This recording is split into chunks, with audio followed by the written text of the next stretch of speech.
My name is Brian Carter and I am 34 years old. I have always lived in Buffalo, New York, and I would say that I am a pretty normal guy. I work hard, help out my neighbors when I can, and until a while ago I thought I was happy.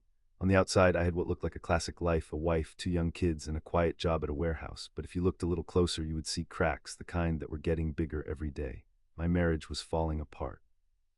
My wife barely spoke to me anymore, except to complain or criticize. I could not remember the last time she smiled at me. What made it worse was her habit. She gambled. At first, I did not know just how much she was blowing on scratch-offs and bingo. I thought it was harmless at first, but soon the debts started piling up, and every month it seemed like our paychecks disappeared faster and faster. When the city called to say we had finally made it off the endless housing wait list, it should have been the best news of our lives.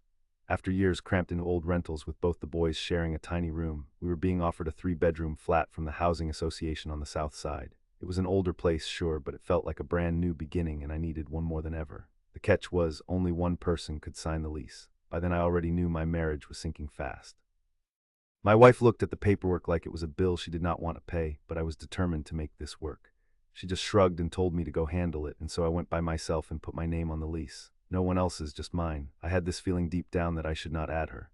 Maybe it was the way she barely even saw the boys, barely took care of her share of the family, or maybe I just knew she never planned to stick around.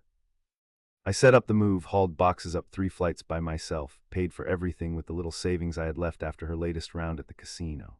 We worked out a deal, at least on paper. I would cover the rent, she would pay the utility bills. Everything the boys wore or played with I bought myself. If there was food in the kitchen, it was because I shopped, cooked, and put it there. But taking care of a home does not do much good if you are the only one doing it. The arguments got louder, the words sharper. She started staying away for days at a time. The kids would ask where mom was, and I would just say she was busy, but I would read them extra stories to help them forget. Then the abuse started, not with fists, at least not at first, but words. She called me names and tried to take away what little self-worth I had left, and I found proof that she was cheating. I guess I should not have been surprised, but it still hit me hard. Instead of breaking down, I finally found the courage I needed. I kicked her out. It was not dramatic. I just told her to go, that I could not do it anymore. And for the first time in years, the apartment felt like it belonged to me and my kids. Things were finally getting better. I got promoted to shift lead at work. I started taking the boys fishing again, and at night I sat by the window and watched the city lights with a cup of hot tea and felt like maybe, just maybe, I had survived the storm. But one night months later, later than any decent person would be up, I heard a key in the lock. I think my heart stopped for a second. It was her. She barged in, smelling like cheap perfume and booze, and tossed her bag by the door. I could not believe it. She looked at me, her face twisted with anger, and said, "Well, this is not just your place, you know. My name is on the lease too. I have been here as long as you." I could not help it. I started laughing, even though my hands were shaking. She glared at me and took another step in, but I finally found my backbone. I told her, "No, it is just my name on the tenancy. You could have come to sign, but you did not care." I pulled out the crumpled apartment contract from the kitchen drawer where I had shoved it months ago when the move was finished. I waved it in her face and pointed right to the line where it said tenant, Brian Carter. She stared at it. Her face turned red, then white, then gray. She started yelling, slamming her fist into the doorframe, cursing me for tricking her. But I just stood there, taking deep breaths and holding the contract up like a shield. When she threatened to call her brother to come and sort me out, I told her I would call the police right now if she did not leave. This was my home. She screamed one more time, threw her bag against the wall, and slammed the door harder than I thought possible. She was gone. After that, things settled down. My friends started coming over again. The boys relaxed and stopped flinching every time the phone rang. The emptiness in the house was peaceful, not lonely.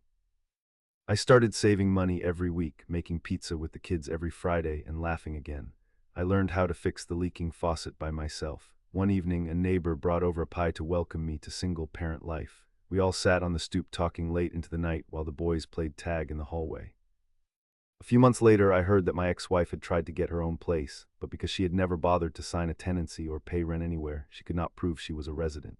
She called me once demanding that I fix it for her, but I just told her sorry, not this time. That was my unexpected bit of justice. Sometimes you do not even have to plan revenge. Sometimes it just lands in your lap because you stood your ground and did the right thing. Now, years later, I walk through that apartment, listening to my kids' laughter, feeling pride, and knowing that I built this life with my own 2 hands.